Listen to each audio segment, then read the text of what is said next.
This is another episode of Homeboy Talk. My name is Deon Donovan. I'm the creator of the infamous Florida Man comic book series, and this is my co-host.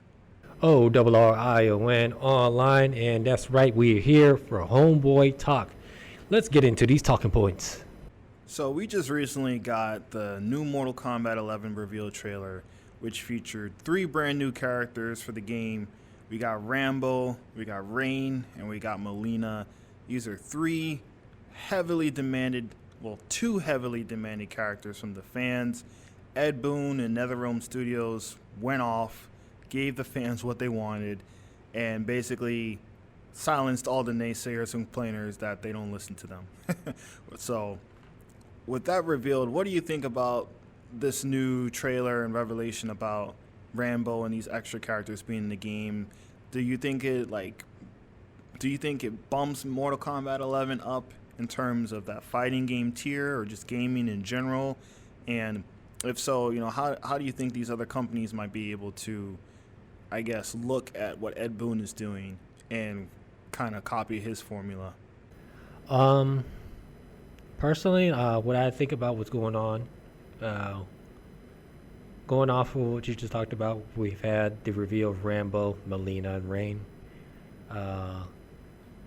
I think the most popular character out of that DLC content was Melina, because that was the most demanded. However, I mean, personally, like I said, I'm not a Melina user. I have used them in Mortal Kombat 3, or Mortal Kombat 3 Ultimate. Correction, but Melina and Rain, I've used both of them, and I haven't been a fan of them, but I understand why people do like Melina. She was actually nice to handle on Mortal Kombat 10, honestly, with Mortal Kombat X. But other than that, like when it came to these DLC contents and what they're doing, we got Rambo. With a lot of these special guest characters, you got Rambo, which previously you had Terminator, and RoboCop. Honestly, like I said, this is just my opinion going forward, but I felt like the Ed Boon should have went a different direction, like create a whole new property. Because honestly, Mortal Kombat could survive on its own. Injustice has done a great job for surviving on its own with its guest characters. Because honestly, I don't even know what they're going to end up doing for Injustice 3. Because I felt like they've exhausted all of their ideas. Personally, I do, but I feel like they have exhausted all their ideas. But for Mortal Kombat, I felt like they haven't exhausted all of their ideas going forward, because there's so many characters they pushed into the Mortal Kombat universe. I'm just going to say Mortal Kombat universe, because so many characters they could have been utilizing what is being taken place of special guest characters. Granted, I get it. It sells copies. It gets people talking, and it gets people to want to play. And the more people that want to play, they want to enter tournaments, and they want to and they want to compete for that trophy and that prize money. Because let's get it. Let's put it out there. The more eyes you put on a fighting game, the more people you can actually have their eyes feast in esports tournaments. The more eyes and viewerships and stuff like that, it looks great for partnerships, and it looks great for sponsorships and stuff like that. So it gets people's eyes into the sports. Now, back to what I was talking about when it came to its own IP, like their own action fighting game, or I should call it action hero, action thriller. I don't care. Action thriller fighting game featuring all those special guests. I feel like that they can do that. If you're able to go ahead and get the rights from Injustice to have a full-on DC fighting game with all their special guests and stuff like that, you could do the same thing with the action thriller fighting game stuff. Getting all the rights. You could put in Terminator. You could put in Rambo. You could put in any action hero. Hell, put Cobra Kai. Put anybody else you could think of. Scream. Whatever killer out there, I don't give a. You could put Ju-on or Grudge. I don't. A movie fighter. Yeah. You just want a movie fighter. Celebrity deathmatch. Yeah. Pretty much. Fuck it, Celebrity deathmatch. Mortal Kombat. NetherRealm Studios presents Celebrity Deathmatch. Put all this bullshit in there. Have fun with it. put it in esports. Use the same fighting mechanics as Injustice or Mortal Kombat, whatever you please. Have your fun fatalities, have your fun specialities, or whatever you want to put in the game. But with DLC and stuff like that, I get what they're doing. I know they're gonna Ed Boon and NetherRealm Studios and Warner Brothers, because you got Warner Brothers as the driving force, making these that's making it possible. You got NetherRealm who's got the developing team that's putting it together, and all they're trying to do is make sure that this fighting game sells and it actually gets a lot of people's eyes to it. Granted, it's going to be kind of hard because it is a mature rated game, so yeah, you're going to excite the adults who are basically in our age range, but then kids, they're going to see this and they're going to like it too. Granted, it's not like Mortal Kombat has impacted anybody else as kids, because I grew up with Mortal Kombat and I didn't have money to buy a mature rated game, but I grew up with Mortal Kombat 3, and it's just digital entertainment, That's basically what it is. There's really nothing to take it seriously, and I guess that's what Mortal Kombat is doing right now. It's a game that's not taking itself seriously, so the gore is 10 times crazier, and now the characters are 10 times crazier. But other than that, man, do you have anything else to add to that? Yeah, man. Well, I remember, speaking of that appeal to kids, I remember when I was a kid, I played Mortal Kombat heavily. And when I first got Mortal Kombat 3 on the SNES, my dad he sat me down and he said, "Look here, son, this is a video game. This isn't real. Don't you ever try this shit in real life. You understand me?" I said, "Yes, sir." And then I had no problem, and then from there on, no problems playing Mortal Kombat, even though I would still imitate the WWF moves on my sister. But yeah, no problems with Mortal Kombat after that. But it definitely has an appeal to everybody with these kind of celebrity guest DLC characters. When you have Rambo in the latest trailer making headlines, and not just the gaming stratosphere, but also just mainstream pulp culture, making headlines outside of the video game industry. And I think that's what Ed Boon and them want to do. They want to appeal to non-gamers. They want to get your average consumer who has a PS4 that might buy 5 games tops, and that they see that there's Rambo and Terminator in this game, and that's just a cool proposition to them. And so they may not be the biggest Mortal Kombat fan, but they're just looking for a game to play. They're not even into fighting games, but they're buying Mortal Kombat because you could have RoboCop versus Rambo, or Spawn versus Scorpion, and matchups like those. So I think it's a trend, man. It's definitely, like you mentioned before, it's a trend of having guest characters in fighting games to make mass appeal, to put eyes on your game and to put eyes on your project, so that the esports scene can grow a bit more with more participants in the tournaments, and more. All the content creators love it because they can create content of it, and all the guys who can make their latest combo videos, and we're gonna copy the commands and try to do all the pro combos and tips and tricks. So I think it's a cool move. I know some people, there are complaints about Melina. You can't please everyone. There are complaints about Melina, how, I guess, the way she looks, or maybe she deserved her own trailer. I don't know, man. Some of these Melina fans are just divas, dog. Like, they're just divas, man. And Rain has always been that undercard wrestling term. He's always been that underrated ninja of the whole roster. And people love, the hardcore of the hardcore love Rain. They love Rain. They love this purple Rain ninja, and they want to see him anytime that he's missing from the roster. It's like, what the hell? You put Noob Saibot in there. You put you put whoever such and such Smoke in there, but no Rain. So I think Ed just literally listened to the fans and gave them exactly what they wanted with this reveal. And he left no stone unturned for MK12. I could totally see him holding out for some of these characters. Like, okay, we're going to hold on Melina from Mortal Kombat 12, and then the Mortal Kombat 12 reveal trailer, Melina will be in it, and then we'll get them back for the next game. But nah, he said they're putting it all on the line with 11. I don't know how the hell you do 12. I mean, they have such an impressive roster, but they literally they're laying it all, almost taking a Nintendo route, Smash Ultimate with Mortal Kombat 11. And they probably know that MK12 ain't going to come out on PS5 and Xbox Series S or X for maybe another 3 years. Who knows? Injustice is up next for that. So I agree with you on that respect, man. And I think that to have a movie fighter, a movie platform fighter, almost like, I mean, Ed Boon and NetherRealm are pretty much making a current gen version of Mugen, with these DLC guest characters. I mean, Tekken dived into it a little bit with Negan Walking Dead, but it's like everyone knew Negan belonged in Mortal Kombat. Yeah. So I think a fighting game solely on movie characters would be dope, but I do think it would take away from the DLC expansions for their other games, like Injustice or Mortal Kombat. I think there's more money to be made from guest appearances of 4 or 5 different movie characters in addition to your regular roster.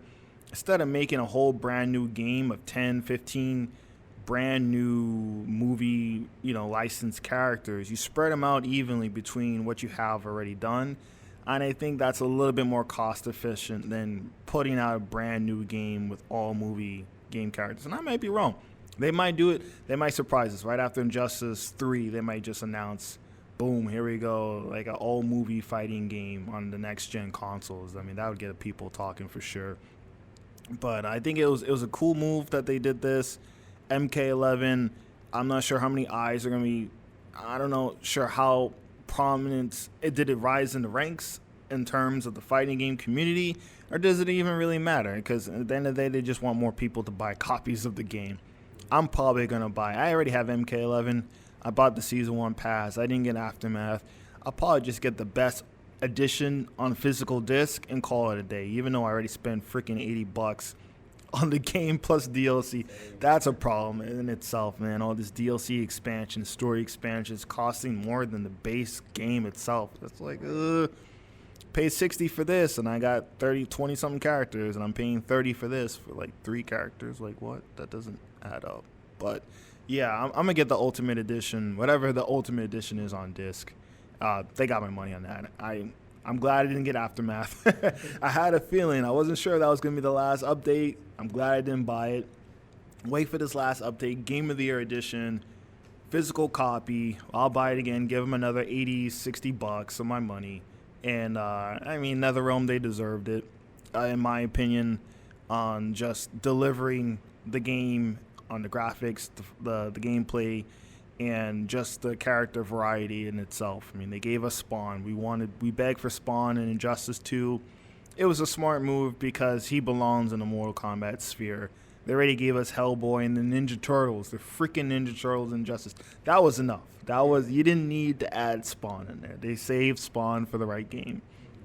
So that's pretty much all I got to say about MK11, man. Ed Boon killing it right now. And I mean, we'll see, man. I think definitely the guest characters of fighting games is going to be, it's not going anywhere. For anyone who's complaining about it, who feels weird that you have Minecraft and Smash and The Witcher and Soul Calibur and Negan and Tekken, this is the new way. This is the new way for fighting games to get mass appeal. And it's not a negative thing to get more people to buy the game. It's a good thing. So, sure. And if you don't like the character, just don't play the character. Right. If you hate the character, learn how to beat the character and its weakness and beat the shit out of it, and then just mock the other person online. You don't have to get all in a fist about it online saying, oh, they wasted a slot. They should have picked such and such. Like, I really wanted, who else we ain't put in there? I really wanted freaking Boraicho from Mortal Kombat 10 and 11, and they wasted the slot. Like, it's all good, man. It's all good, man. Just don't play the character. Vote with your wallet. I mean, if you don't want a specific character, vote with your wallet, And I guess that's what NetherRealm Studios, I mean, at the end of the day, I know they're sitting at a conference table and they're actually thinking about who to add in the game and what they need to do and what to implement. And I mean, they felt like it was the right decision to add Rain, Melina, and Rambo. You know, granted, a lot of the newer generation, Centennials, are not going to know who's RoboCop, Terminator, or Rambo.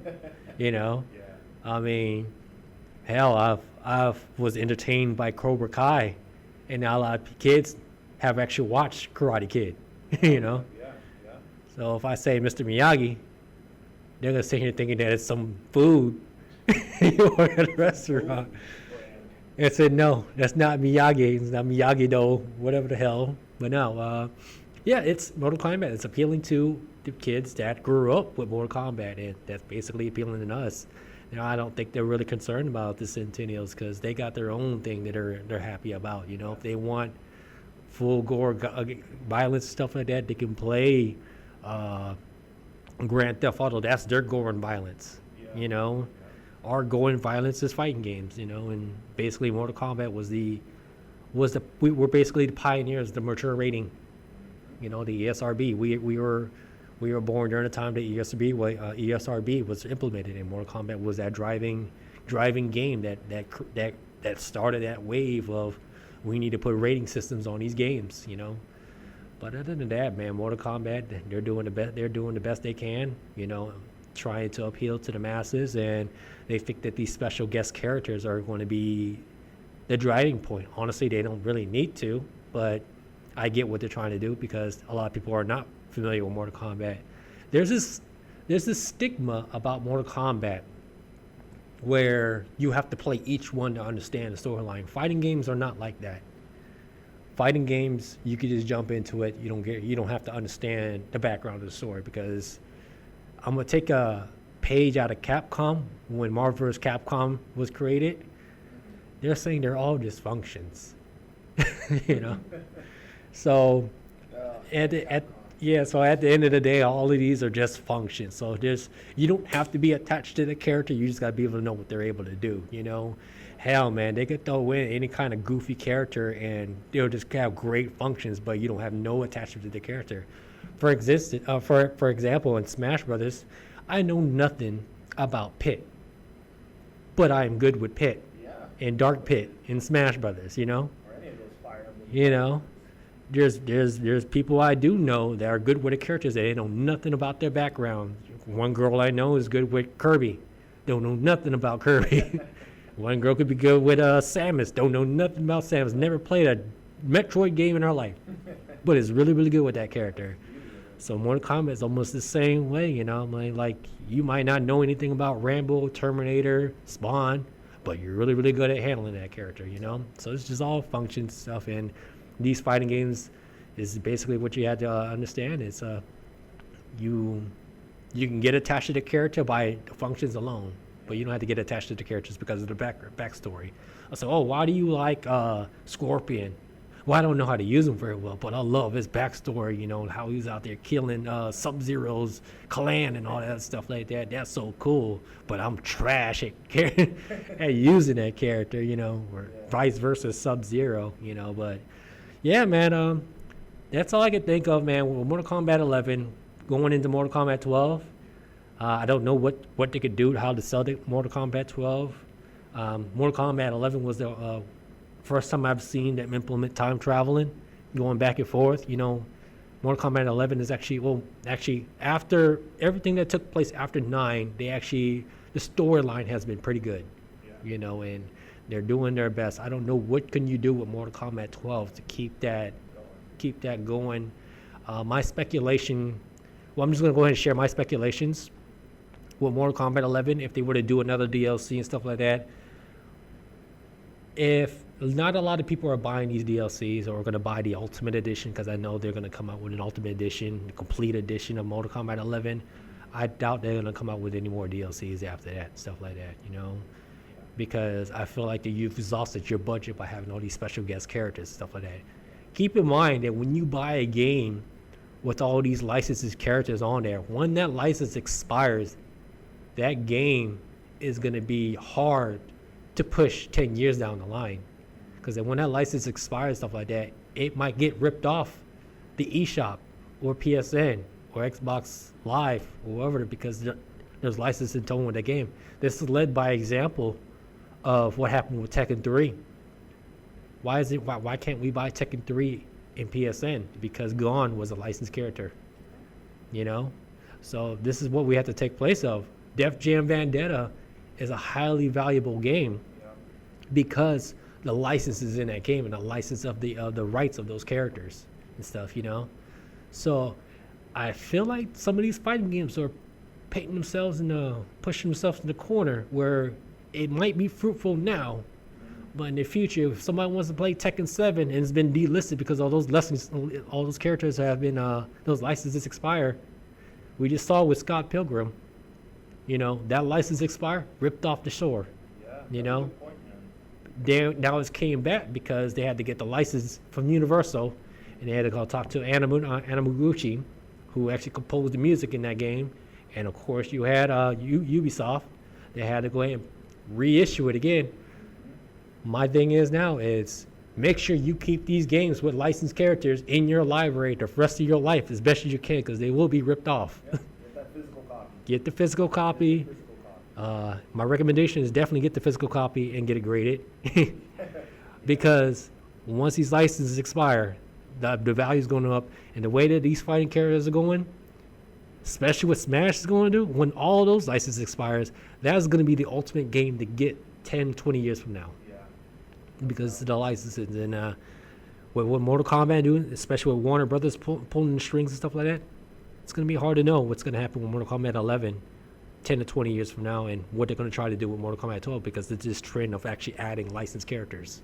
And isn't it kind of sad, man, that in 2020 you have Mortal Kombat, you have Tekken, you have Super Smash Brothers. These guys are leading the charge of crossovers, and Marvel versus Capcom is nowhere to be found in any of this. It's nuts. It's sad. Right. It's sad. They pioneered the whole crossover event, and they got nothing. They got zero zilch. And Marvel vs. Capcom Infinite was a complete, utter failure. And it's like, damn, man, Capcom, how does Tekken doing a better job at it with Heihachi versus Akuma versus Noctis versus Negan, those kind of matchups over Capcom? Right. It's crazy, man. But NetherRealm Studios, they know what they're doing. The Mortal Kombat franchise is like top 3 fighting game series of all time in terms of sales. So they're going to continue that success. They had some dark times with Mortal Kombat 4 around that era on, Mortal Kombat Deadly Lines, some of the 3D fighters, that PS2, that early PS2, Wii, Xbox era, but they came back right with number, I believe, 9 on PS3. And going forward, they're just attaining more and more success. They got the movie coming out. They just had the animated movie this year. So, the sky's the limit, man, with Mortal Kombat, dude. I definitely think they'll figure it out. If there's one thing Ed Boon and them have done a good job, is figuring out what to do next and how to make the gameplay even more exciting, or how to make the appeal even better. The jump from Injustice 1 to Injustice 2 is like, you feel like Injustice 1 was on PlayStation. Like, just the graphical power, just the graphics and the customization of the armor. From Mortal Kombat 10 to 11, let's be real. That's a very stark contrast as well. That makes 10 look really kind of poor in comparison, even though some people might say 10's gameplay is better, but 11 has the looks for sure. The close-ups, just the graphics, it's day and night. So I can only imagine what NetherRealm has in store for us with PS5 and Xbox Series S and X for these next gen. If they have that track record of being that company that pushes the hardware on these consoles to the next level. So Mortal Kombat 11, get that Ultimate Edition, get that physical copy, keep it secure. And just, enjoy the game, man, because 5-10 years ago, we never thought these crossovers would happen. Exactly. Other than that, man, that's it for Mortal Kombat 11 and DLC's going forward. All I got to say is, shout out to Ed Boon and NetherRealm Studios and Warner Brothers for putting it together. Because of the fact of the matter is, it's they've garnished a lot out of it, a lot out of the game, and they're able to hopefully make Mortal Kombat 12. And when Mortal Kombat 12 comes out, be ready to spend $70, maybe $100 for DLC. 200 for DLC. 200. 1, 2, 3, 4, and 5. Exactly. All right, we're out. Before you go anywhere, be sure to follow us at Homeboy Talk at Facebook, Instagram, Twitter, and SoundCloud, and of course, YouTube. And if you want to follow me individually, you can follow me at ORRION. That is Orion Online on Facebook, Instagram, YouTube, and Twitter. All right, y'all. You guys can find me at Title Page Comics on Facebook, Instagram, and Twitter. Follow me to see all my latest projects and opinions on all things pulp culture. And that wraps things up around here, y'all. Let us know what you think. Comment, like, subscribe. I'm going to pass on to my boy, Ryan. That's right. Everything is wrapped up here. I want to appreciate everybody else for their support. And we're going to go ahead and end things off right now.